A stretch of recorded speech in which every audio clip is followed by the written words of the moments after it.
welcome back to Spooky Mountain. I'm Steph. And my name is Jordi, and thank you so much for tuning in this week. We have a very special episode. Would you call it a special episode? Yeah. It's not like a planned special episode, but It's not planned. No, we're experiencing something very exciting right now. Yeah, live at the scene. Live. It's a bit of a weird, I mean, most of you probably because we film ahead of time, so you'll all be like, oh yeah, I remember when this happened. Yeah, but we're kind of like, we only an hour and a half ago? Yeah, it was an hour and a half ago. Yeah, like Steph and I usually have like a pre-recording chat and we touch base and just kind of like, catch up on things before we start recording, but we just dive straight into this one because we're like, we want to have our raw reactions to be right now. Yeah, what's happened. Yeah. So Steph, do you want to explain what's going on? Yeah, for sure. So I guess the first thing, I was cooking dinner and looking at, I was, scrolling through Facebook as I do, and I have just an insane amount of UFO pages, and one of them was like, oh my God, I just saw this black triangle craft fly over me up in northern New South Wales. And I opened the comments and everyone was like, yeah, same here. What the hell? And I was like, what the fuck is going on? That's crazy that more than one person saw it. Yeah. Yes. And then the next post was a different group, same thing, all in different locations. And then I put it up on our Instagram as well. And I was like, whoa, this is so cool. What is going on? And then as I was looking at it, you messaged me privately. Yes. Without even knowing this, going, oh my God. Yes, yeah, because so I didn't even see it on, like, I am part of UFO groups on like Facebook and stuff, but I saw it through a page called Hazelbrook Happenings, which is just kind of like my local community page. And so this is in the Blue Mountains. There was one person being like, did anyone just see that triangle flying over Hazelbrook? And then there were people from like towns up the mountain and down the mountain being like, we saw it. Yeah. And then someone posted a video from, I think it was like their backyard in Hazelbrook. Yeah. And then that's when I messaged you being like, someone just saw a UFO over Hazelbrook. And then you were like, yeah, I just sent you this thing. And people from all over New South Wales and Queensland which is saw this fucking UFO. Yeah. It's wild because, so many people have seen it. Everyone's like, it's heading south. The thing is, like, there's so many videos, so many photos, and it was very low, no sound. Everyone saw it as a triangle. No sound, And now pretty much everyone's like, hey, guys, just calm down. It was a Chinese rocket. That's what they're saying. But everyone's like, nah, fuck off. It's not I'm sorry. But so I saw that, and so when I saw people saying that it was a rocket, I was like, I'm going to see whether like there's truth to this, because there's like one screenshot going around of people saying, oh, it's a Chinese rocket, and it's just one person from like Twitter or something. Screenshot. There isn't like an official anything to confirm that this is a Chinese rocket. But basically, I think there is a chance that there's like a scheduled rocket launch happening, but it's not from about an hour ago, it's scheduled for like 8 hours time. Right. But also, if this was a Chinese rocket, that's what is it doing concerning to me. What is it doing in Australian airspace? Why is it so low? Why is it so low? Over the East Coast. Like, yeah.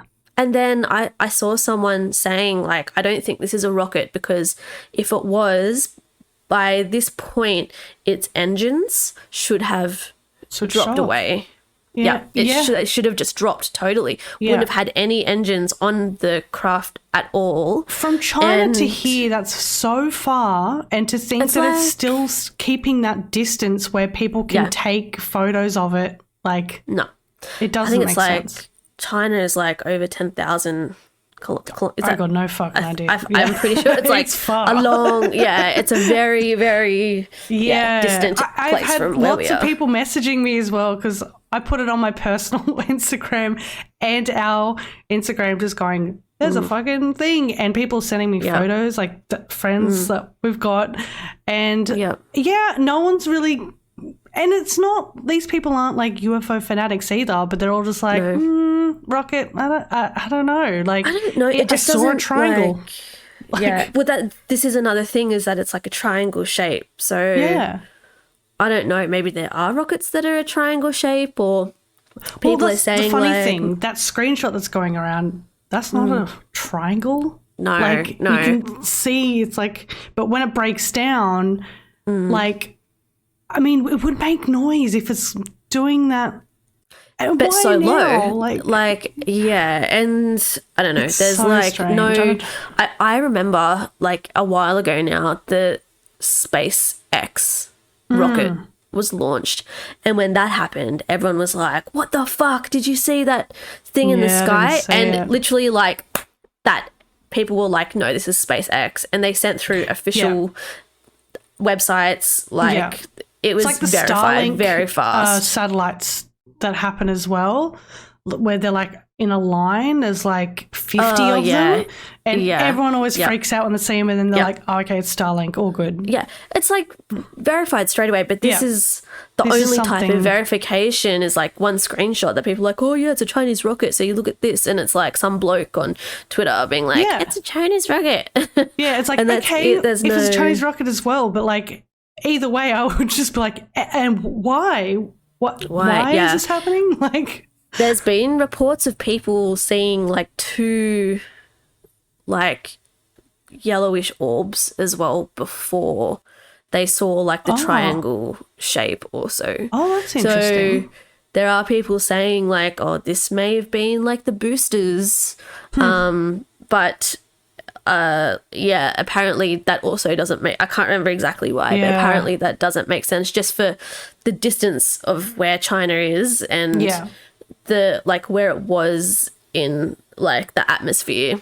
Like it just doesn't make sense that would be boosters, and then That's also so by strange. then it should have lost its engines, so it wouldn't have been like the engines making this thing like the glow, but also apparently it had a stream behind it. Yeah, that's what I can see, but yeah, I don't know. That's the thing. Like, I don't know anything about rockets, and I don't think I've ever seen a rocket in the sky, so it's hard for me. And I didn't even see it. Like when it happened. So it was Dylan's mum's birthday today. Happy birthday, Lynette. Happy birthday! And he was on the phone to her on loudspeaker. I was sitting next to him, and I was scrolling through Facebook as I found out what was happening. Right. And he was like, "Anyway, Mum, I'm going to go. We're going to have dinner." And I was like, "Dylan, wait." And he's like, "What?" And I was like, "We have to go outside right now. Tell her to go outside. There's a UFO. Everyone's seeing a UFO, and it's probably going to come over the Central Coast in Sydney now." And she was like, "What? What?" And he's like, "It's not a UFO, Steph." And I was like, "Dylan." And I showed him the video, and he was like, "Oh my God, Mum, go outside." And she was like, "Okay, I've got to go."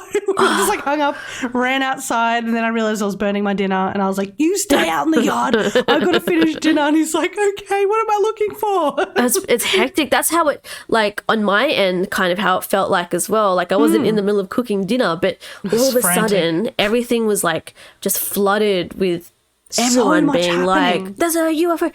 Like, if this isn't a Chinese rocket, I feel like if it is, we're going to find out pretty soon that that's what it is. Yeah. But if it's not a rocket, like, this is massive because there are hundreds of people all across the Blue Thousands Mountains. now. Like, thousands. could not believe through how many people. Queensland and New South Wales, like, all over that. Like, I can't think of another. It'll be on the news tomorrow, and they'll be like, "Oh, it was a weather you guys balloon." are just being stupid." It's and, you know, they'll do the whole like stupid UFO X-Files music and like. Meanwhile, I was literally watching X-Files as I was eating dinner, and Dylan's like, "Put your phone away, just watch." And I was like, "Okay."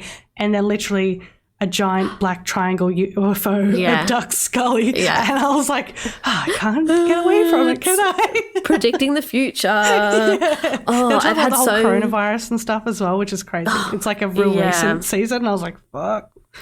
It's intense because, like, there's multiple options as to, like, you know, this thing in the sky. So they're all kind of scary options, because this is if it's a UFO, like UFO being like unidentified flying object. So if it's like, if it's kind of like a creepy UFO thing, it's like that's kind of intense that it just fucking flew across the country.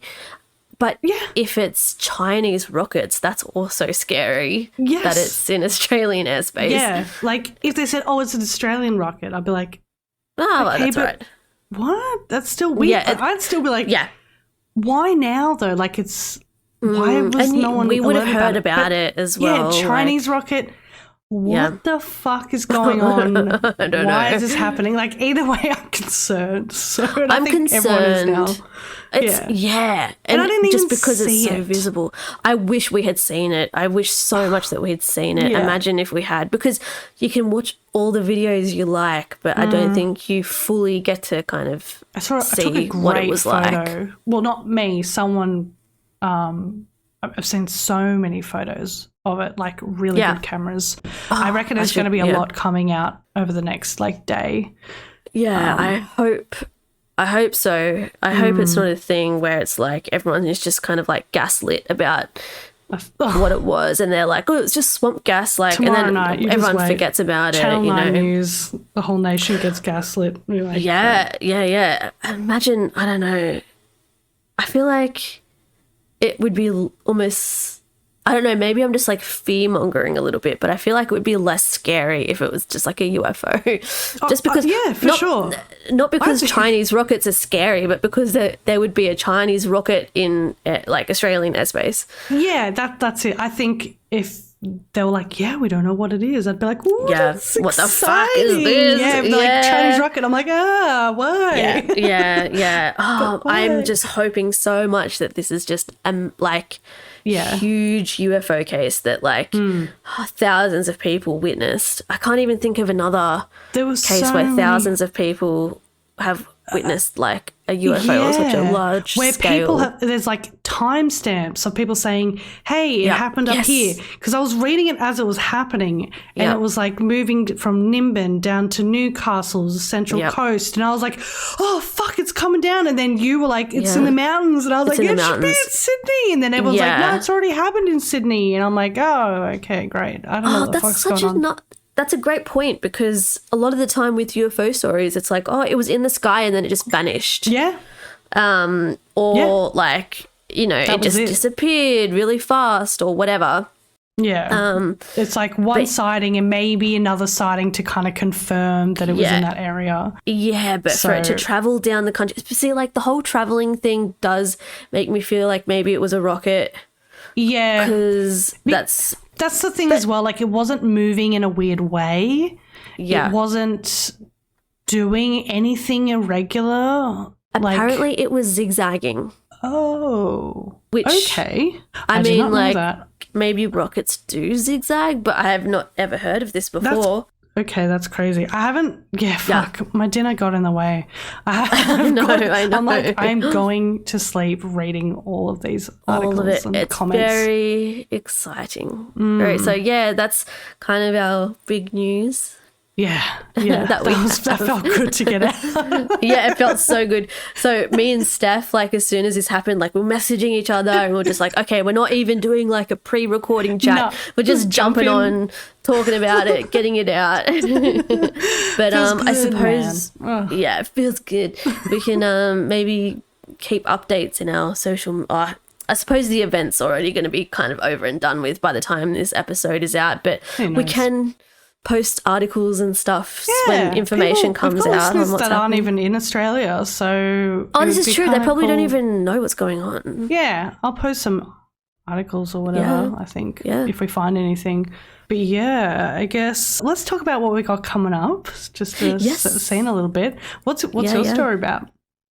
So my story is, it's not like one particular event that happened. Okay. It's kind of like something that has been.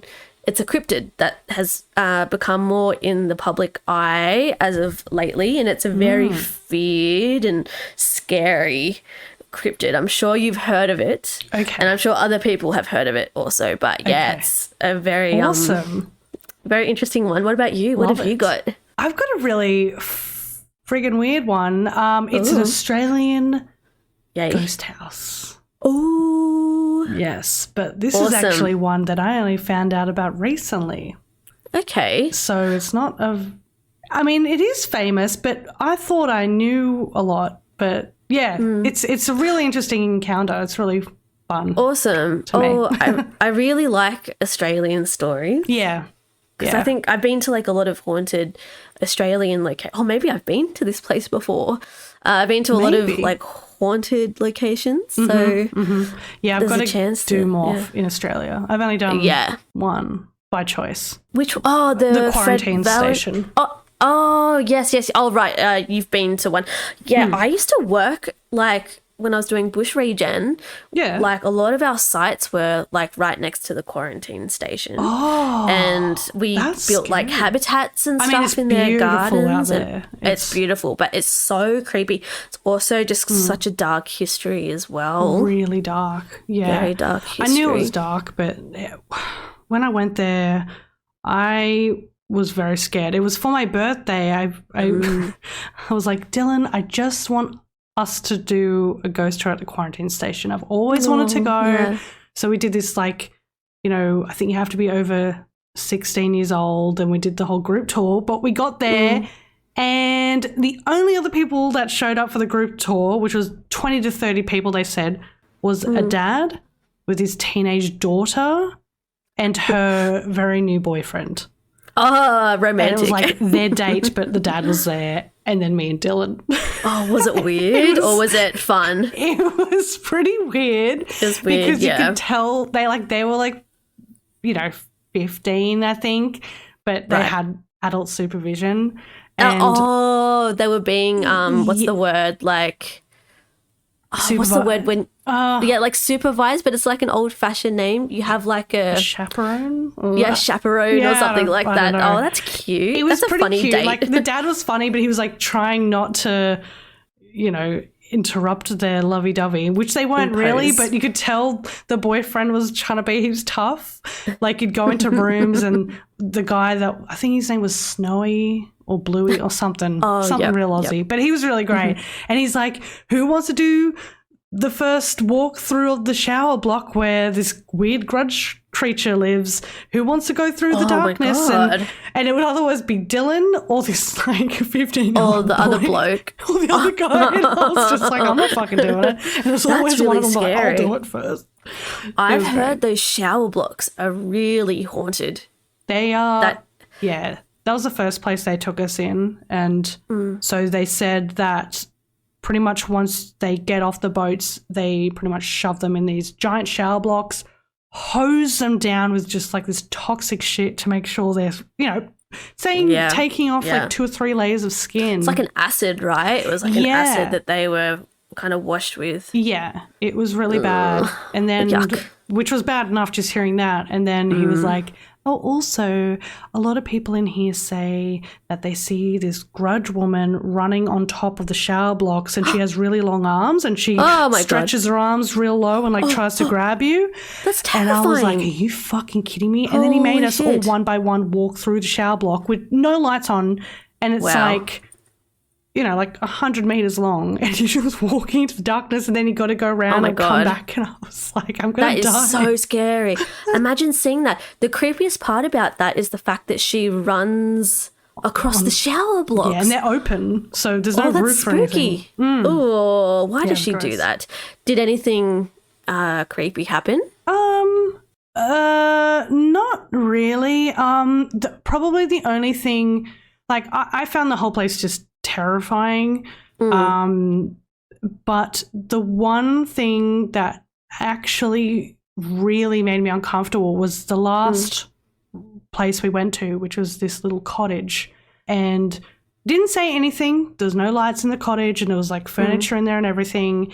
And we all walked in the cottage, and he just was like, all right, look around, and I'll talk about it after. And I was like, okay. Yeah, you walk in and it's just like a 2-3 bedroom cottage, and I physically could not walk towards the back of the house. I think every single person couldn't except for Dylan. Dylan didn't like it, but he forced himself to. He was like, I'm going in the back. So the lounge room is at the front of the house, and then on the right there's a bedroom, then another bedroom, then a kitchen, and then the back of the house where no one could walk into was like the bathroom and laundry area. And we just were like, nah, I don't know. And we didn't think about it because, you know, it was like 5 of us there, so we're all doing our own thing. But by the time we gathered at the end, we all realised, oh, you didn't go in that room either? And Dylan's like, I did, but I left straight after. Right. And apparently a woman like slit her wrist and like killed herself in the bath. Oh, and there's this really horrible man ghost who pretty much takes over that house. And he was known to abuse children. I don't know. He didn't really go into that too much, but he is horrific. And there's one of the bedrooms, and a lot of us felt very uncomfortable in the bedroom. And apparently he's known to lock the staff in the bedroom. Oh, so could you imagine how terrifying that would be? They have to do quality checks and make sure, like, you know, the houses are safe and stuff before they bring in us. Yeah.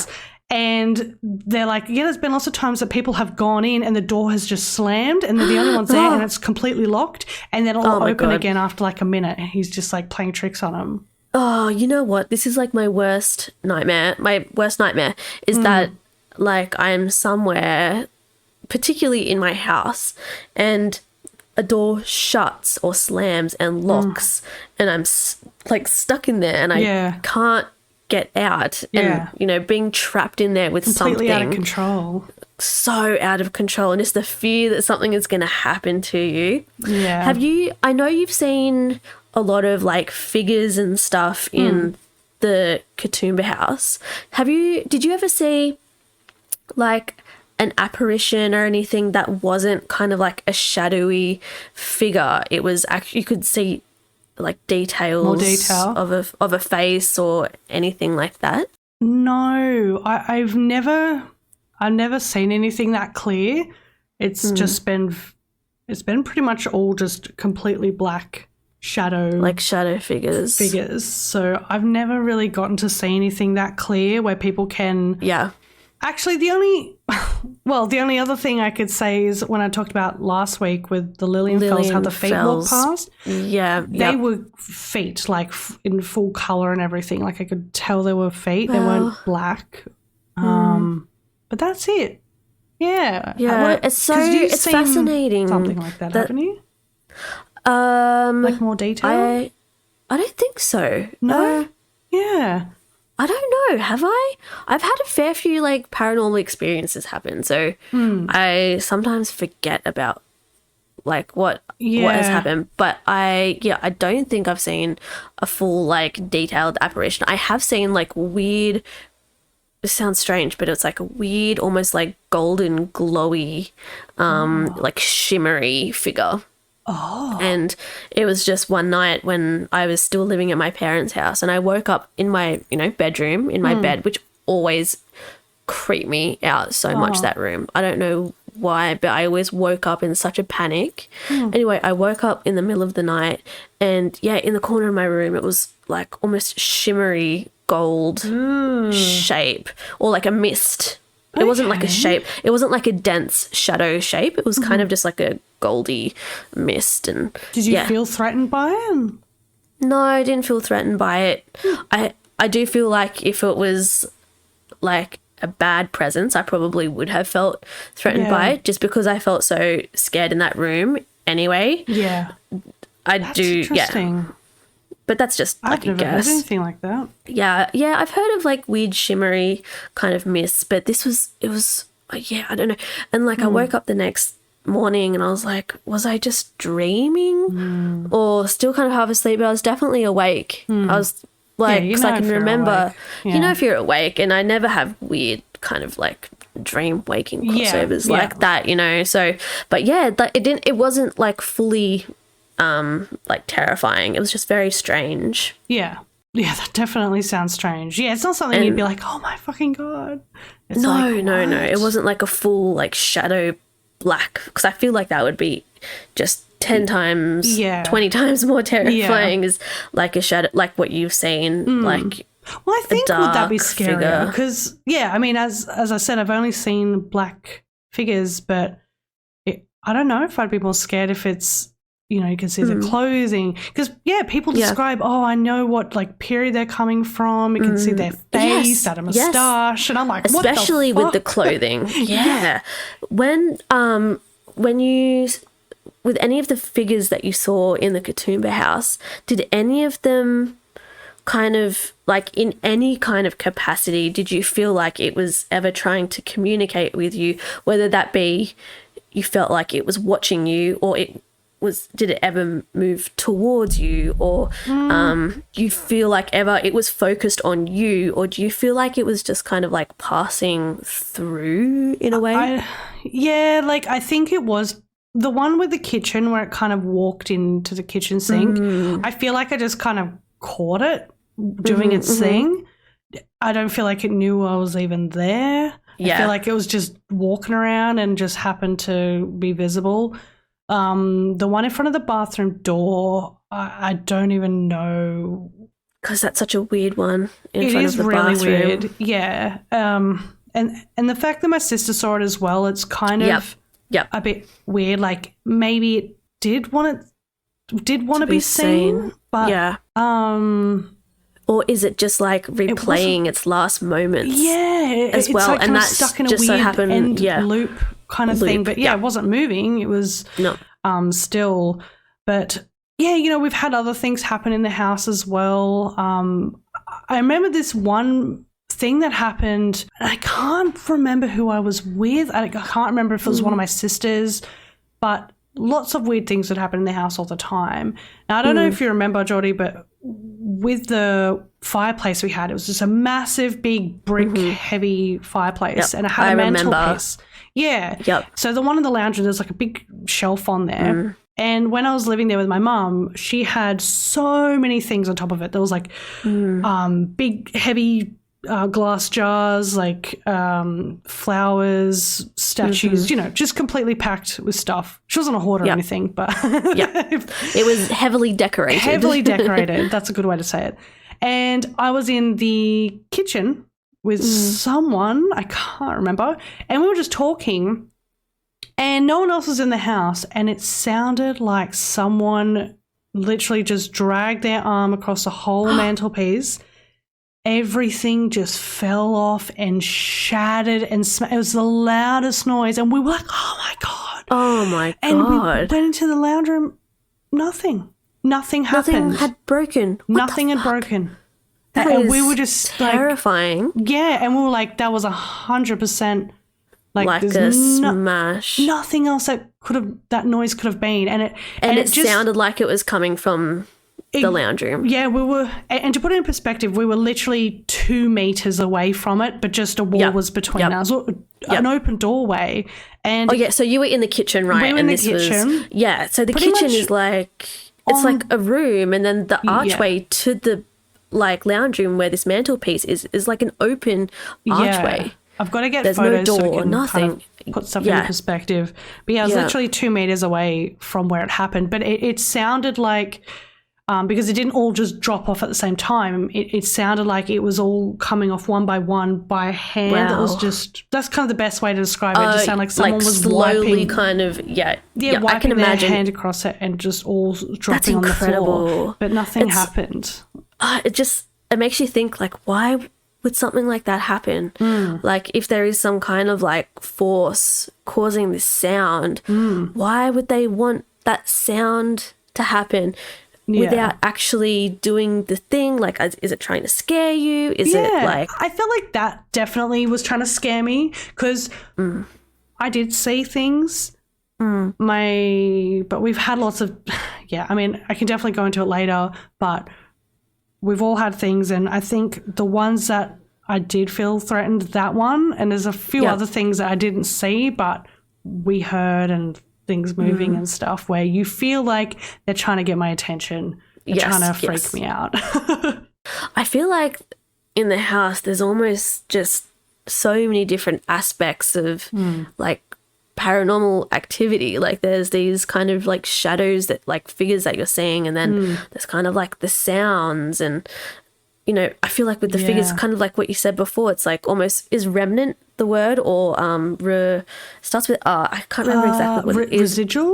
Residual. It's almost like residual spirits just being stuck there. But then with this loud noise, like the smashing, definitely trying to catch your attention. Like other things, like what I experienced with like doorknobs turning and doors opening and like stuff like that.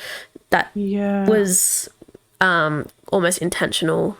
Yes, also. for sure. And I know your mom experienced stuff that seemed very intentional. So yeah, it's an interesting place in the Blue Mountains, and I know we've got a lot of listeners in the Blue Mountains, but I feel like when I was growing up there, I knew a lot of people that lived in houses that had some sort of dark history or they felt very uncomfortable in.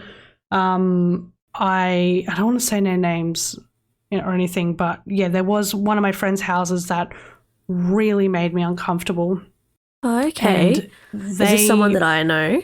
No, I don't think so. No, and they probably don't even, they probably won't even listen to this at all. But I don't want to call them out. But they knew that their house was haunted. Their mum knew their house was haunted. They always said it was. I literally can't even think of any stories. But I used to stay there a lot as well. It was this tiny little cottage house. But every time I need to go to the toilet, the house was, I was so scared. Oh my God. You are so funny with going to the toilet at nighttime in haunted houses. You hate it so much. That's the worst part. I know that feeling though. I know that feeling of just needing to go, but there's nothing scarier than the walk to the bathroom you can stay late at under the night. blankets as long as you like, but when you need to pee, it's over. It's over. You should just keep a bucket in your room. I really should. Yeah, strap a hose to me into a bucket. Wash it. Yeah. My nan before, so the house that she had for like many years before she passed away, the room that, so her husband passed away, my pop, we called him TC. TC passed away, I think when I was like 10 or 11, I want to say. Yeah. And like he didn't pass away in that house, but this is the house that they were living in like when he passed away. Okay. And pretty much ever since he died, I was so in their house, the room that me and my mum would always stay in if we were on holidays was, say, just like at one end of the house, and to get to the bathroom it's like the opposite end of the house, and you kind of have to walk through this hallway. Oh no. And it's just kind of like a straight shot down to the end of the house. Like I know, like there's a room that kind of comes off it at one point, but it's kind of like this terrifying straight walk. Shot straight down. And like I remember even as a kid just being so scared that I was going to see TC like standing because he used to always be the room that comes off it. That was kind of like the lounge room. And he would always be in there because he used to like race dogs and like watch the horses. Yeah, and so he was that was kind of like his space. Yeah. Like in the lounge room, you know, watching like the races. And so I always felt like I was going to see him. Yeah. Like running down to the toilet. I used to force mum to go to the bathroom with me. I used to just close my eyes. Like even if I'd be at friends' houses, I'm like, there's no other option. I'm just going to fucking stub my foot on everything and injure myself. But I don't want to say anything. Yeah. Scary. Yeah. I'm going to have to work on the old bladder. Yeah. Stretch the bladder. Yeah. So before we get into your story, just really fast, we haven't spoken about social media yet, have we? No, we haven't. No, and we've been too You all thought we forgot. Oh, we didn't. We never forget. Ever. Never, ever. Yeah, our social media. We're Spooky Mountain Podcast, all across social media. We're on Instagram, Facebook, YouTube. We are now actually properly on Twitter and TikTok, whereas before we were registered, but we were dormant on it. So now we're putting out stuff. Yep, we're live. And is that it? Is that our social media? I think that's what else about do we it. have? That's pretty much everything. We've got a link tree, which has a link to a direct link to anything you want, all the podcasting platforms as well. If you want to leave us a review or rating, that would be awesome. Yes. But Please do that. everything's in our link tree. And Yeah. I'm excited for an Australian story. Yeah. I'm excited to know if I've been to this place. Oh, is it a place where you like tour? Or is it just like a known haunted? No. Oh, okay. It's I just probably a have known it then. haunted house. Okay, Yeah. okay. So it's a house that has been taken over by an untamed poltergeist. Oh my God. And the home is in a small town called Humpty Humpty Doo. I've never heard a more Okay. Australian bloody fucking town. I only found this like probably a few months ago. Humpty I was Doo. like, what the fuck? So, yeah, so Humpty Doo, it sits in Jerramango Country, Northern Territory of Australia. So we're really far north. Northernest of Australia for The everyone most that's not north you can from here. get. Yeah, and it's 40 kilometres south of Darwin. So very tiny little city. We have pretty much, mid-rise. There's no high-rise buildings. Yep. Crocodiles everywhere. Yep. Kind of vibe.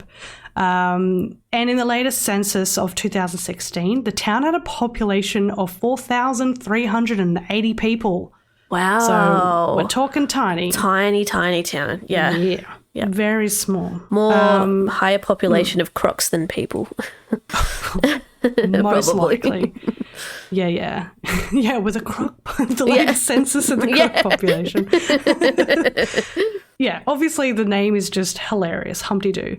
They don't really know why it's called that. One of the reasons, I think this is probably the most common reason they can come to terms with, the place was known as Doo, which is an English language corruption of an Aboriginal term which meant a popular resting place. Right. So if you're unfamiliar with the Northern Territory, this is a small agricultural town, lots of farming and small houses on big lots of land. So it's a really warm, humid, tropical place. And the house we're talking about was on, it's at 90 McMinns Drive. Just a regular single-story home. So it's a weatherboard home on a 5-acre property. And this is in 1997. So the house isn't anything too spectacular. It's just like your regular Northern Territory kind of just house. A really basic house. Yeah. Yeah. And the residents of the home were two couples, Andrew and Kirsty Agius, and Dave Clark with his partner Jill Somerville. On this particular night, this all started. They were on their front porch having a few beers with their friend Doe Murphy, which is actually meant to be Doug Murphy. So Doe. Bloody good old Doe. Typo. It didn't correct me because Doe is spelled correctly. Yeah. So Doughboy Murphy. So there was a really big lightning storm, and they were just drinking beers, watching it. Sounds lovely. And yeah, it sounds really great. And they were just sitting there, and all these small pebbles started coming out of nowhere, just out of the darkness and landing on their laps. It just kept happening. And they were getting so pissed off. They just thought someone was pranking them. So they ended up noticing that the pebbles were coming from their driveway. Their whole driveway was covered in these tiny little pebbles, and they were like, what the hell? Someone's obviously down there. So they went out the yard looking for someone, couldn't find anyone. And they just thought, fuck this, we're going back inside. This is just annoying. Someone's just fucking with this. Yeah. Now, that didn't stop the pebbles. Sorry, can I just ask really quickly? Yeah. This house, so did you look at it on maps or like look at photos or anything? Is there close neighbours to this house, or is it like No. Oh, it's five. It's 5 it's 5 acres. Okay, so it's like one of those big properties kind of. Yeah, it's pretty damn big. Yeah, when I looked at it on Google Maps, it's on like a road, and I didn't even know where the next house was, but there's this huge trees around the whole house as well, and a big chain fence as well. Right, okay, so it's like protected kind of. Yeah, quite protected. Shut off, okay. Yeah, so this didn't stop the pebbles. They actually started to appear from the ceiling once they got in the home and started landing on them. And they were the same ones from outside. They noticed that these pebbles as well were bone dry and they were very warm. But why are they warm? Why are Yes. they warm? Is it because they've come from the roof, or is it? I don't. Yeah, that's such a strange it's a weird aspect one, of it. but it's something that they noted. Like it was warm, it was dry. Yeah. That's what they remembered. If you'd expect they'd come from the driveway, they'd Yes. probably be cold. And it's at nighttime as well. Yep, totally. So they were like, what is going on? Obviously, this pranker is in the roof. So they got a ladder, climbed into the manhole to look into the attic. They were looking around. No one was up there. And then all of a sudden, the pebbles started coming from the attic ceiling onto their head. Yeah, so the second ceiling. More pebbles. It's not even just their first ceiling. It's their second ceiling, which kind of almost debunks the first exactly ceiling of being a normal reason of being showered in pebbles. And yeah, they were just like, this is fucking weird. Okay, let's close up the manhole and let's all just sit down. And the night just got so much worse from there. The pebbles just ended up turning into small batteries, spanners, knives, broken glass, and other objects. Things just being thrown from all corners of the house at them. Yeah, these are definitely things that you don't want to be thrown at you, especially like spanners and broken glass and sharp shit that's going to really hurt you. Yeah, everything painful. Over the next few days, this just kept happening, causing way more damage as well. They had a big CD player that was just thrown on the floor and destroyed. Windows and cabinets were all smashed by ashtrays being thrown at them. That's wild, because that's with force. That's like, especially with the CD player, it's like heavy, like, you know. Like, I feel like if a big CD player fell off a shelf anyway, like it would break it, but it sounded like this one just got like thrown. Like it just shattered. Oh, and then windows that's not, it doesn't sound friendly at all. No. So one Saturday night, it sounded like something was inside the walls doing this really sinister scraping noise. Ugh. Jill and Kirsty were literally in tears, just completely overwhelmed by this point. Quote, it completely freaked us out. It was like something was actually inside the walls right next to us. We couldn't sleep. We were crying. We would have left the house, but we had nowhere to go. Which is something I think we both understand. Yeah, totally. Yeah. It's such you're like in a situation like that, you're really stuck in between a rock and a hard place, because it's like, what do you do? You're in this terrifying place, but where do you go? I think it's so easy to look at situations like this and be like, just leave. But where? It's your home. You shouldn't have to leave. And plus, where do you go? Like, yeah, totally. Now, these people weren't particularly religious, but they did have some sort of idea as to what they were dealing with. So they actually turned to Father Stephen D'Souza from Darwin's St. Mary's Cathedral. When he arrived, he did a look around the house, and when he got to the kitchen, he, quote, noticed a microwave with a steak knife on top. As I walked away, one of the residents called, "Father!" And as he turned around, he noticed a knife flying right towards him. Apparently no one was even near the knife to be able to do this, and he didn't even have enough time to jump out of the way, but the knife luckily stopped half a metre from his chest as if it hit something and then just dropped to the floor. Like it just hit a wall or something. God, wouldn't your heart just be so full of adrenaline? Like, you're seeing this knife coming for your chest. Yeah. Wow, that's terrifying. A knife as well. That's mean. That is mean. I know. That's and imagine the like, girls watching it. They're like, oh, God, why did we bring someone here to bloody die? priest dying in your home with a knife to the chest. Yeah, I'd be like, it was a poltergeist, I swear. Yeah, I promise it was a ghost. So the father's take on this whole situation was that a restless spirit had been drawn to the house because one of the occupants was a natural medium without them knowing.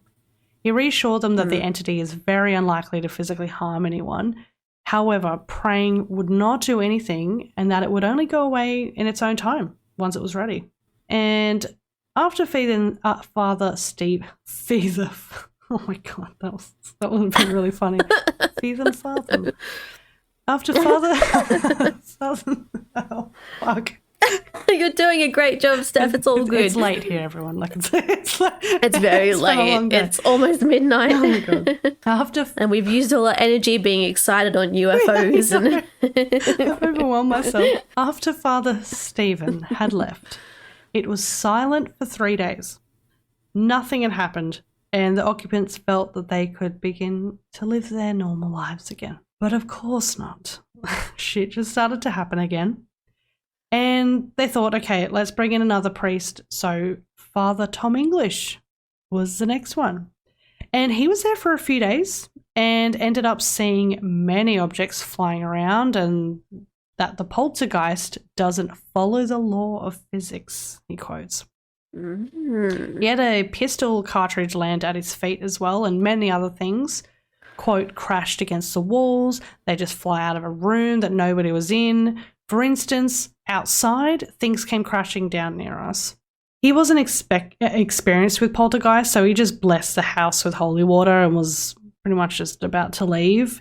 And the poltergeist went crazy. Quote, everything went berserk. Things were flying around. When I was leaving, a medicine bottle came flying out of the bathroom. The priest had nothing else to offer. He didn't really know what else to do, so he just left the residents with a crucifix and a Bible and was like, all right, good luck. Bye. He just like threw the Bible and cross at him and then fucked off. Was like, bye. See ya. Best of luck. Thoughts and prayers. Gotcha. Thoughts and prayers. Thoughts and prayers. Gotcha. Literally. So all into the night, the windows had been smashed. The crucifix and Bible had been thrown around the house. A bottle of holy water was thrown at the wall, and they had banging and scraping on the walls all night, keeping them awake for hours. So, last but not least was the Greek Orthodox priest. We're getting another one in. Now, this priest went all out, assuming he probably heard stories from the other priests, if they have like a priest meeting. The priest gossip. Pub. Yeah, I don't know. And he was like, give me the priest department. the priest department. I don't know what they do. So he set up an altar on the kitchen table. He blessed each and every room separately and was reading arcane passages from this large black book he had. As he held this book, the residents were looking in horror as he became assaulted by the invisible force. Ooh. He was trying to rip the book from his hands, and it was actually twisting his arm right behind his back. The priest eventually just gave up, was like, fucking take the book.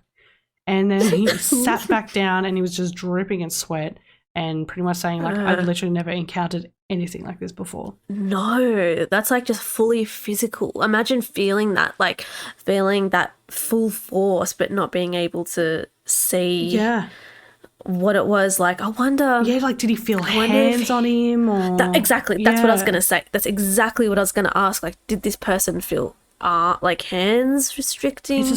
I wish I was had it more just detail like on that, because that is creepy. It's very, very creepy. Yeah, don't like that. So over the next couple of months, the poltergeist would just throw stuff every few minutes for about 20 minutes. Then it would just be silent for a couple of hours. Sometimes objects would be thrown twice a day and then that's it. And then there were other days where literally nothing happened at all. So this pretty much lasted for about 4 months. And they put up with it. They loved the house. They really liked where they were. They realized that they never got physically hurt, so they just stayed. They just put up with it. I guess you just kind of, to an extent, like depending on the type of activity, you just kind of get used to it after a while. Yeah, but yeah, they just kind of got used to it. They ended up finding it to be quite amusing at times, and yeah, just sitting there, watching TV and something flies across the room and doesn't hurt you, but you're like, oh God, there it is. They're dealing with it nearly every day. There it is so again. You just get used to it. Yeah. Now, things did become more sinister. However, writings of words and symbols started to appear on the walls. And these words were written in marker pens. There were also words and symbols that were spelt out in Scrabble tiles, and even the pebbles were formed neatly on the floor to spell out words. The most unsettling thing for them was the particular words that were being spelt. Fire, Skin, Car, Help, and Troy. Ooh, yeah. That is dark. Yes. Now, for them, this clearly referred to their good mate, Troy Radatz, who had been killed in a horrific car accident and was essentially incinerated down the road from them. Oh, that's awful. Yeah, this big intersection near their home. Yeah. And this also happened just before the first incident with the stones. So they're thinking that this could be Troy, or do they think that this poltergeist is able to watch and observe and kind of is I'm not sure, kind of taunting them with that? They're like, this has to have something to do with Troy, and I think it probably would have been split, to be honest. I'm not sure. Okay, yeah. But yeah, I mean, if you know your friend, you're gonna be like, why the fuck would they throw knives at us? Oh, yeah, no, totally. Yeah. I mean, why would a friend of theirs be kind of almost trying to scare them and throw knives and maybe throw there's pebbles? More than one thing. Maybe it's Troy and a demon. Maybe. Yeah, this is true. Maybe Troy's spelling out the Scrabble titles. Yeah, but then the demon or the poltergeist is I'm just gonna fucking throw knives at you, because that's definitely not a friendly ghost thing. Yeah. And on March 20th, hundreds of stones, they appeared in the hallway in their home, and it was formed into a giant cross and a trident. And when this happened, they actually had visitors over as well to witness it. Their friend Annette Taylor, who was a local school teacher, and her partner Lloyd Green. They were passing through the hallway all evening, just in and out, having dinner and drinks.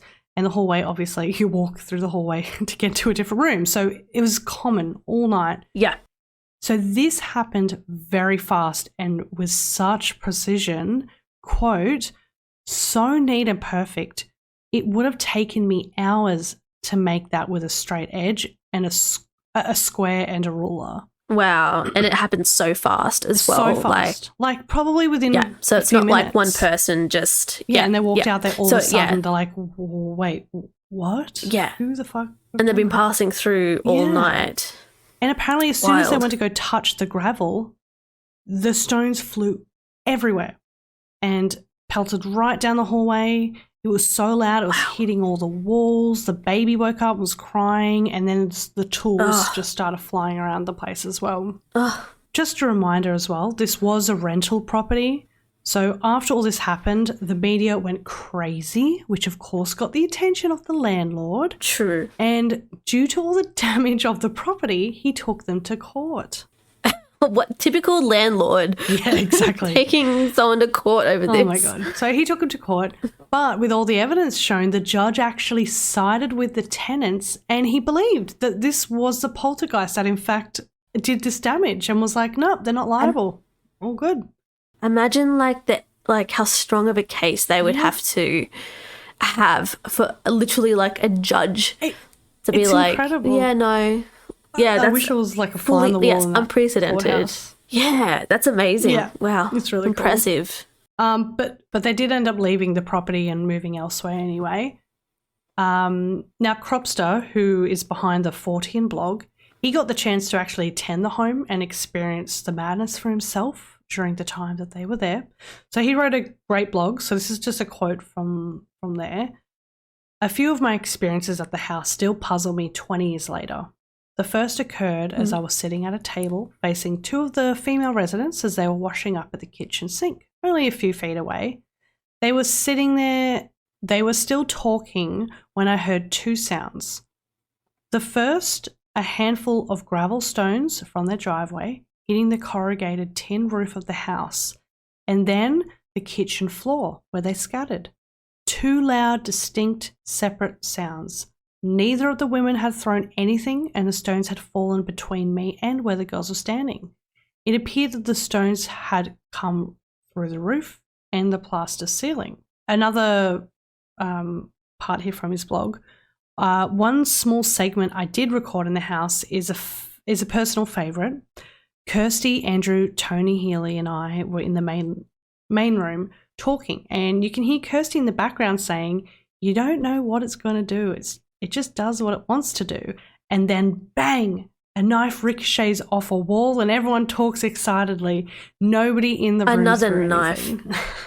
Oh, another knife. What is with these knives? It's like this thing was like listening. It's listening always. I would have gotten rid of all the knives in the house by now. Oh, for sure. Or just get those plastic knives that like teach just kids everywhere how to like cut food. Yeah. It loves knives and it loves pebbles. Yes. Yeah, knives and pebbles. It loves pebbles. But yeah, I mean, look, by this point, the landlord just ended up repairing the house. New people moved in. There hasn't been any stories ever since. I don't know what the couples are experiencing down the track, but I don't think anything's happened. And the house is just a normal house.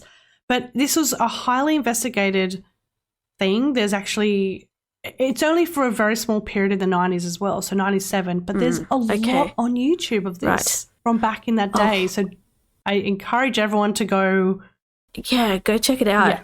I love – stories like this where it's like highly investigated, like lots of evidence or just like photographic evidence or so whatever much. Like, oh, that's so exciting. Yeah, it's really cool. I love creepy houses. It's weird that like with poltergeists it does seem to kind of be like cheeky, naughty, it's playful, activity. It's playful, but also this poltergeist is throwing knives. So it's a little bit more than naughty, but also like poltergeists do just seem to be like more cheeky, if you know what I mean. Like, I don't know, like as opposed to, it's cheeky as opposed to hearing voices and seeing things like seeing apparitions or shadows or whatever. Yeah. It's like things being moved around, or you know, it's almost like things disappearing, like objects disappearing. It's hard to know how to take all of that, and it would be weird. Like, oh, you know, obviously we're just listening to it as what I've got here, but there's so much stuff that still happened that I couldn't even, like, there was small fires that were starting as well. There were also a lot of playful things. See, fires kind of make me feel like it's a little bit scary. I do want to delve more into like the investigative stuff and see what they've what they experienced as well, because this is all coming from the people that live there. It's not that it's like not credible or anything, but it's just another aspect of it, I guess. Like video footage, I want to see it. yeah. And I suppose with investigators, it's kind of like they're there to record like evidence as to what's happening, as opposed to just kind of like retelling of experiences. Like, no, exactly. But like with investigators, it's like we've got equipment, we've got like we've got cameras, or like, you know, like audio recording stuff. Like they're there to specifically like record evidence. They're prepared for it all. And I love that it's from the 90s as well. Yeah, it's because it's such a like it's not that new now, but it was like with the kind of like they had the, like, coming up of like ghost hunting shows and stuff. Yes, that's right. They had all their like emails and stuff and and so shit, I guess in the 90s it wasn't that much of a thing that people did. Yeah, it's really I encourage people to look at there's like an Australian news, I can't remember what it is.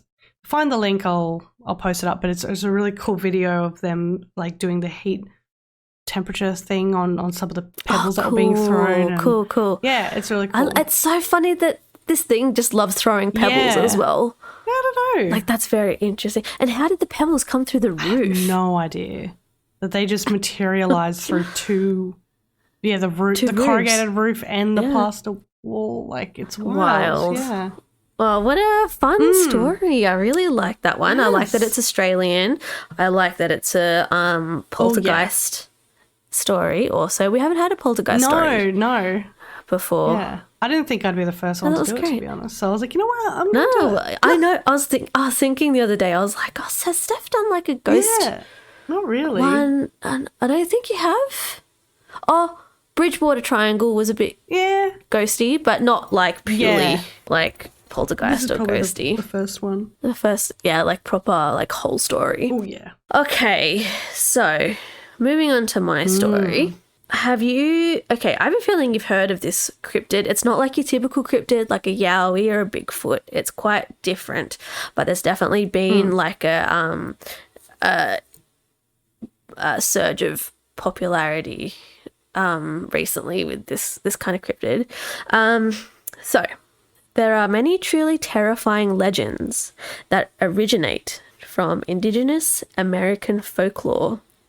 But the one that has truly become the most spoken about in non-Indigenous communities is, okay, I'm going to try and say this. I'm very sorry that I'm probably going to butcher it, is the Yi Naldushi, I think is how you pronounce it, or known by its other name, the Skinwalker. So this is a legend that we know almost nothing about other than what I'm going to talk about, because these creatures are deemed so horrid and evil that even just saying their name or mentioning them in passing will create an evil omen.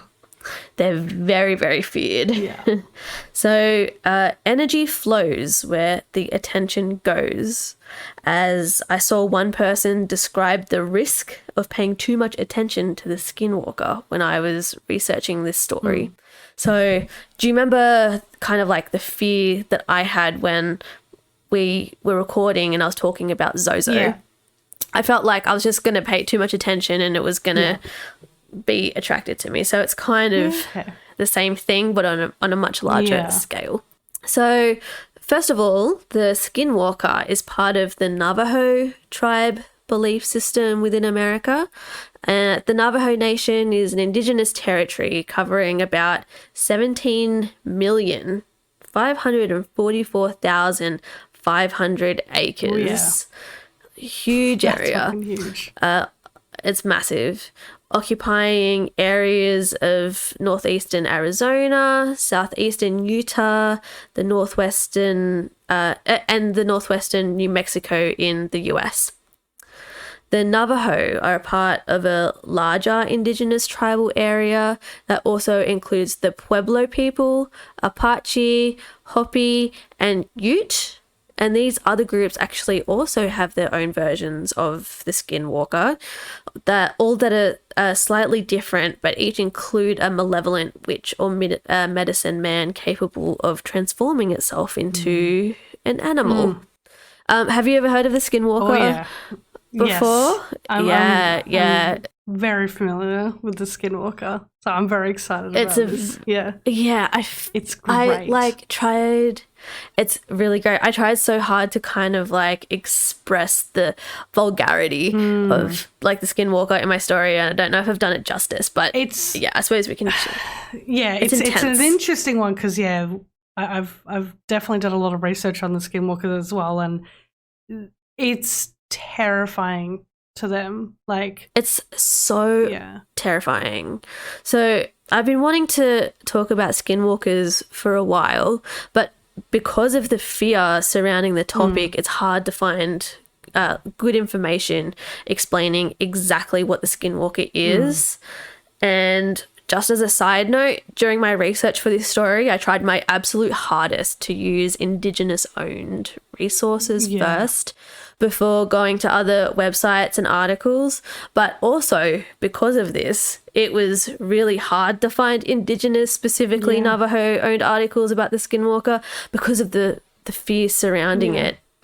That's a good because point. no one really wants to talk about it, not because it's kind of like something that they just want to keep within the tribe, but because they are so scared of just talking about it. Writing it out and having it out there. Putting it out into like the consciousness, not to sound too shanty, but like putting it out into the, consciousness of the world. Anyway, let's just get into it. So what is a Skinwalker? At first glance, a Skinwalker is essentially a male or female, but mostly male shape shifter. Although with these cryptids, they are only able to transform into other living beings. So not like inanimate objects or anything like that. It has to be like a living creature. The indigenous word Naldushi itself means by means of it, it goes on all fours. So the actual word means like literally walking on all fours or like to be on all fours. The Navajo skinwalkers are known to be powerful and dark witches or corrupt medicine men who have obtained the highest level of priesthood and have chosen to use their supernatural abilities to cause harm, pain, and suffering instead of good towards others. Nice. So, yeah, they've kind of so much power. Very powerful. Yeah, exactly. For the Navajo people, witchcraft is another part of their spirituality and just one of the ways of everyday life. Witchcraft is ingrained in their culture, history, and traditions.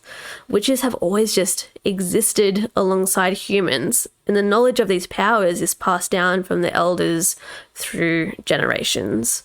So it's very much just an accepted thing that witches exist amongst us. Like, it's not like, oh, you're crazy because you like believe in witches. It's like real, like 100% real. I might just note as well, because this will further your point.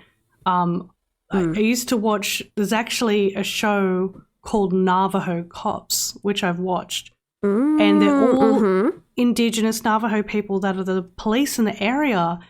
And they talk about the skinwalkers a lot because they go to people in the area that have reportedly seen the skinwalker, and the cops are like talking about it, going, it's a legitimate thing. Like when they talk about they've seen a skinwalker, they take it so seriously. They will spend all night out looking for the skinwalker with their shotguns and stuff. Like, it's crazy. Wow, it's incredible. It's fun. Like, when I was researching this, one of the videos that came up was this show. And it was just like a short clip from one of the episodes, but it's very, very interesting because it's on the Navajo like reservation, and like just the belief. Oh, I don't even want to say the belief is so strong because that kind of implies, it's a real saying the belief is so strong implies that they believe in something that isn't real. But like, it's very scary also to, think about something like this being real, because it's so terrifying. The Navajo believe there are places where the powers of both good and evil are present within their country, and those powers can be harnessed for either good or evil. Medicine men utilize these powers to heal and aid members of their communities, while those who practice Navajo corrupt witchcraft seek to direct the spiritual forces to cause harm or misfortune to others. This type of Navajo witchcraft is known as the witchery way, in which sometimes even the use of human corpses occur in various ways, such as tools from the bones and concoctions that are used to curse, harm, or kill intended victims. So it seems like if you are a medicine man, or, you've kind of worked towards that like priesthood, you can choose like one of two ways, like good or evil. And it's pretty straightforward. Like, you choose evil, you're kind of like you become a skinwalker or something like that. The fear of repercussion coupled with distrust for outsiders are two fairly compelling and valid reasons that skinwalkers are not openly talked about with total freedom. There is also the belief that skinwalkers only share the practice with their own evil kind, which only adds even more so to their mystery. This means that it's unlikely that the Navajo people know who actually is a skinwalker amongst them, as skinwalkers also only transform to their creature form under the cover of night. Yeah. The skinwalker wears the skin of the being that they want to transform into, hence the name Skinwalker. Yeah. Oh my God. Wearing the skin of most predatory animals is seen as taboo by many tribes, especially the Navajo, and only wearing sheepskin and buckskin is accepted when it comes to ceremonial purposes, mostly for the... Yes, and it is mostly for the reason that it's known that the Skinwalker uses predatory animal hides. Okay. So, like, they only wear non-predatory because they know that the Skinwalkers do wear predatory. Okay. So that it's simply just a Skinwalker thing as to why they don't do that. Exactly. So it's, I think it's, I can't say for sure. But from what I saw, it's like a Skinwalker kind of evil person thing. So this is also why Skinwalkers only prey at nighttime, so that other tribe members don't see them dabbling with the skin of predatory animals before they transform. So they do it at nighttime so no one sees the shit that they're getting up to transform. And what type of creatures that they transform into does seem to vary too. The most common is thought to be the coyote, which is seen as like the trickster animal, but they can also transform into other beings such as foxes, wolves, bears, owls, and even eagles and crows. But a powerful Skinwalker doesn't need the skin of a creature to transform. So if you're like a very powerful one, you've kind of like reached that point where you don't even need like the hide. You can just do whatever the fuck you want. So the form they take depends on what they require for their evil purposes, as each animal has their own set of unique abilities. If they plan on physically attacking someone, then a wolf or a bear would be a good choice. Or transforming into some kind of bird offers the ability of flight to watch and stalk the victim. I'd be a bird. You could just fly everywhere. No one could get you That'd be there. great. No. Even something like a crow that is seen within the culture as an omen of death could be a warning or a threat to an intended victim, just to basically like peek them out and be like, I'm going to get ya. Sometimes they also wear animal skulls or antlers atop of their heads, which bring them even more intensity of power. Skinwalkers also have the ability to shapeshift into humans.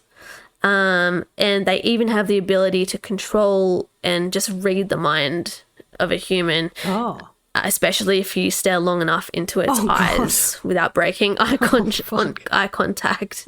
I fucking hope you wouldn't be staring into its eyes for that long. I know, but they can also control. They can control your mind as well, so it can probably force you into like staring into its eyes for too long. So once they are shapeshifted, one way that you can tell that they are in fact a Skinwalker is that their eyes are very different from those of the animal. Instead, their eyes are very human, and when lights are shined on them, they turn bright red. Alternatively, when they are in human form, their eyes look more like animals. Oh, that's creepy. Yeah, so it's kind of like vice versa. Imagine I know. a human with crow have you ever eyes. Or like goat eyes. Have you ever seen a goat's eyes? They're terrifying. Even just like a regular goat is terrifying. That's the worst thing I've ever thought. Oh no. Yeah, not good. Ew. It is said that in addition to being able to shapeshift, the Skinwalker is also able to call up the spirits of the dead and reanimate the corpses to attack their enemies. That's horrible. I know. Because of this, certain Indigenous people rarely venture out alone at nighttime. It's actually quite common, especially for Navajo people, to just not leave their homes at night. The Skinwalker kills out of greed, anger, envy, spite, or revenge. And it will even rob the graves of these corpses for personal wealth and to collect much needed ingredients for use in their black magic. Along with being able to turn into animals. This part is the part that really got me. Along with being able to turn into animals, Skinwalkers have the ability to mimic the exact sound of any other animal or human. People who have claimed to have had an encounter with a Skinwalker report that they hear gut-wrenching cries and blood-curdling screams for help. And these sounds just don't sound quite right, despite them already being terrifying. Yeah. The cries are the exact same noise repeatedly in the exact same way, almost like it's on a loop. I hate that. With the same manner over and over again. Like a recording. Like it's just... Almost like a recording.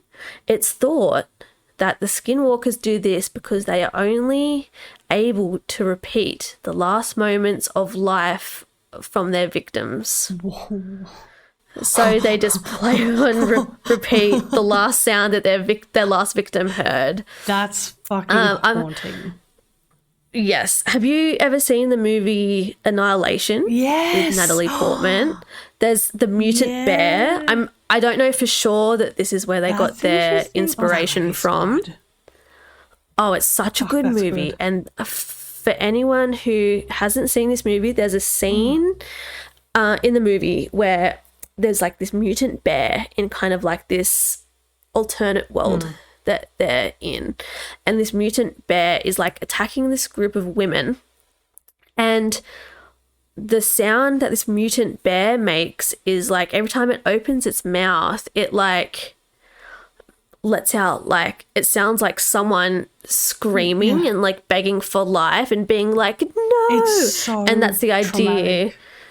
It's so traumatic. And this is what like the mutant bear does, is that it can only replay like the last sounds of its victim. So I think this is where the movie got its inspiration from. Yeah, it's really fucking scary. So maybe we can get away with somehow like uploading this scene or like part of the scene to social media for people to hear or something. So those who have talked of their encounters with these evil beings describe a number of ways to know if a skinwalker is near. They make weird sounds around homes, such as repetitive knocking on windows and banging on walls and scraping noises on the roof as well. On some occasions, they've been seen peering through windows as well. Oh, no. But more often, they, like these days, in more modern days, they appear in front of vehicles in hopes of causing a serious accident. And apparently they can just run so fast that people have been driving and they'll look out their window and there's a skinwalker just like running beside their car. That's fast. And it'll like, it's very fast, and like it'll like jump in front of the car to try and cause like crashes and stuff. Yeah. Some say they've seen them running through the night, sometimes turning into a fiery ball, leaving streaks of colour behind them.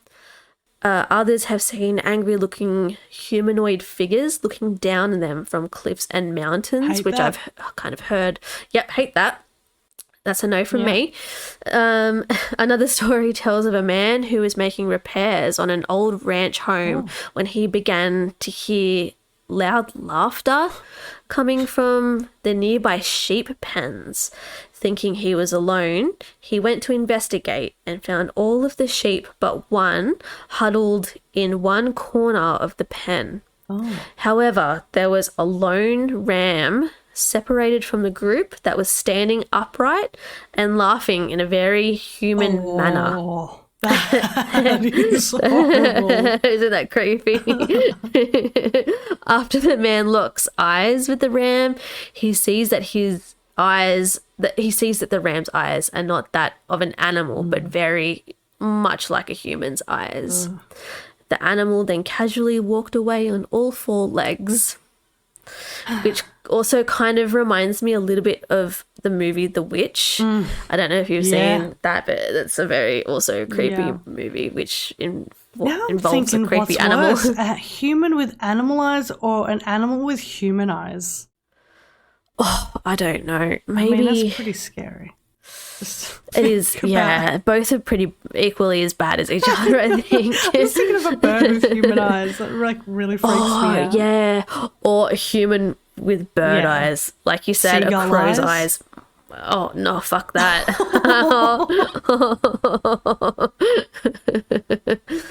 So, in the 1980s, one of the most notable events occurred when a family was driving through the Navajo reservation. As they slowed to make a sharp curve, something jumped from a ditch by the road. It was described as a large, black, hairy humanoid shaped creature, and it wore a shirt and pants. A few days later, after this event, at their home in Flagstaff, Arizona, the family was awakened to the sounds of loud drumming and chanting outside their home. And there were 3 dark forms of these humanoid creatures standing outside their fence. And that's all I could find of that story. There was no ending or resolution. Never heard from them again. Never, yeah. Yeah. Oh, probably. Yeah. What it exactly takes to be a skinwalker, nobody really knows for sure. But as they are known to be witches and medicine men, it is believed that rituals have to be performed for someone to become a skinwalker. Right. And due to the nature of this cryptid, it is probably rituals of the dark and nefarious kind. Can't imagine they would be too friendly of the rituals. There is also the belief that to become a skinwalker, you first have to murder someone close to you. Ooh. Most typically, this is a sibling, and sometimes it's a friend, but more often than not, it's a sibling. After this task has been completed, the individual then acquires the supernatural powers to be able to shapeshift into animals. There also isn't much said about how a skinwalker is killed, but it is believed that hunting one down is thought to be essentially impossible.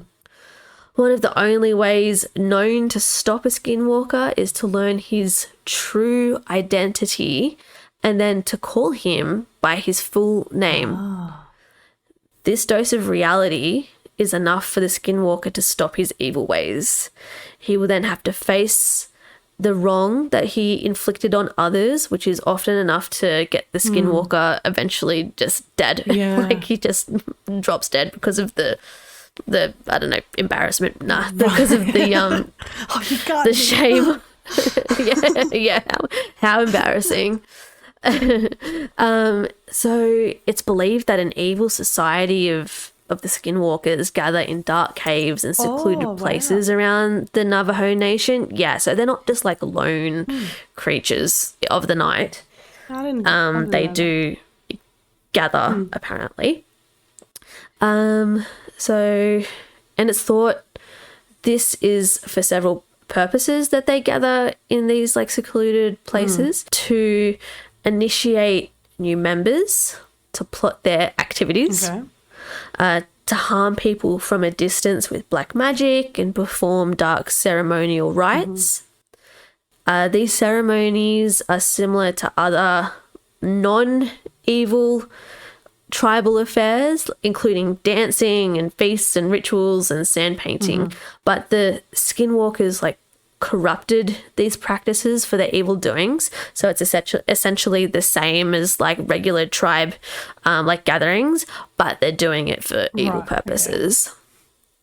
During these gatherings, the skinwalkers shapeshift into their animal forms or go about naked, wearing only beaded jewelry and ceremonial paint. The leader of the skinwalkers is usually an old man who is very powerful and long-lived skinwalker. The skinwalkers are also said to engage in necrophilia with female corpses that they've snatched from graves, commit cannibalism and incest, which is also possibly for ritual purposes or just because they're damn evil. Damn evil motherfuckers. As you may expect, over the years, there have been hundreds of reports of skinwalker encounters. People hearing them, seeing them, being stalked by them. They really are just a truly feared reality for the Navajo. Not just like a folklore story told to kids or a warning story. These creatures are so ruthless and terrifying that many Indigenous people refuse to talk about it whatsoever. And even just saying the name strikes fear into the heart of the tribe. They deal with it on a daily basis. It's a real thing. It's something that they, like, I don't want to say this is what they do, but from what I read, it seems that a lot of their lives are essentially based around avoiding skinwalkers. Yeah. Like, I read one person who said that they were from the Navajo tribe that said that this is the reason why a lot of like Navajo and indigenous people keep dogs, is because dogs are able to sense a skinwalker nearby, and also to give them like a sense of like security as that well. Makes sense. But yeah, what do you reckon? What are your feelings on the skinwalker? Yeah, I mean, it's always something that I've always found interesting. Yeah, when I first got into it, I weirdly found the Navajo cops thing, and that really opened my eyes to how real it was, because it is literally like cops, but it's just the Navajo cops, and it's very. They talk about the skinwalker so much, and just to see how real it would be, like they'd go to someone's house and they were like completely hysterical by saying that it came on the property, it ran off, and then you know. I believe that there is something happening. There's something happening. Yeah. It sounds fucking terrifying. And I always wonder as well, like, I wonder if there's people that know of their sibling or know of someone that became a skinwalker, and they can be like, I know who is one, but they don't want to talk about it. Yeah, and this is what happened, totally. Like, and like, there's weird things that happen in these areas of America as well. Like, I have been to America and I spent a lot of time around like very weird deserty places that have like, you know, just very weird little ghost towns, and like driving through like reservations, and they're very, very like unique places, and I absolutely just would not be surprised if this is like 100% legit a thing, because I don't even know how to describe it. There's just, even like, you go to places like this, like I say places like this like it's one particular place, but like driving through areas like this, it's huge, and the feeling is just almost overwhelming. Like, there's just something very strange about it. I mean, you can tell by the way that, you know, the natives talk about their area around, I mean, anywhere really, but specifically in that area, I think because of the mountains or the rocks or something, maybe the rocks. There's a lot of energy in that area. So much where you energy. feel like it's really fucking weird. Like, it's weird. Oh my God. The I remember Mountains as well, which is in that area. Have you heard? Yeah. Like, there's like, I haven't seen it. I don't know anything about it, but it's funny. I guess all around the world there's places kind of named with weird names, but in America, like specifically through like Nevada and stuff like this, there's like very weirdly named places. Like, I drove from like Hollywood through to Vegas. Oh, right. And so to get there, you essentially just drive through like desert. Yeah, isn't that like the Death Valley? Is that? Yeah. It's like all through. So me and my girlfriends who I was with when we were driving through, we were like, oh, like there's a little kind of weird like mini ghost town thing over here. We should go check it out. And it was like nighttime, and all that was there was like this little caravan park. Wow. And we did not get out of the car because we were planning on maybe staying there the night, you know. And I don't know, there's just so many like weird places kind of throughout. Yeah. I don't even think this is really near where like the Navajo Nation is, but it kind of reminds me of like desert and just kind of love that. Very Seriously. unique places through I'm glad America. you covered your first cryptid one. My first cryptid. Yowie. I did the Yowie. But this is kind of a very different kind of cryptid, like a unique cryptid. I very unique. I love that. Oh, I'm glad you did that. Yeah, and it's becoming so becoming very out in the open now. There's like a few people on TikTok who live on like ranches and shit in America, and wow. they put out like videos. It's like, gotta get okay, on there's that this side of Skinwalker TikTok. that's I'll see if I can find some and I'll send them That's to you. great. But there's like one guy who he claims that he's being like stalked by a Skinwalker, and so he specifically goes out on his horse to try and catch like evidence of this Skinwalker like laughing and making like weird noises and Please shit. send that to me. Yeah, I'll try and find it. If I can, we can Yeah. post it to like social That's media and stuff as well. Awesome. Oh my God, that was great. Great episode. Yeah. That was very fun. Hope you guys really enjoyed what we did today. Yeah, let us know if you like it. Message us anytime. Leave us a review anytime. Give us a review. Review Love to us hear from now. you. Yeah. Even if you just want to say hi as well, Yeah. it'd be awesome. Totally. Yeah, we love connecting to listeners. And Yeah. Yeah. Speak to you all right, next we'll week. speak to you then. Bye. Bye.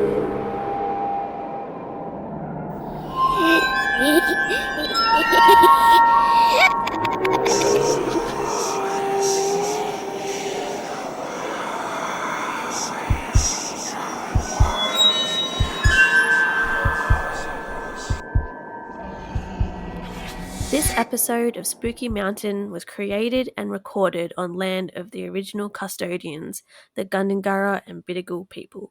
We pay respects to the past, present, and emerging mob. My name is Jordi, and I'm a proud Gunya woman. Thank you for listening.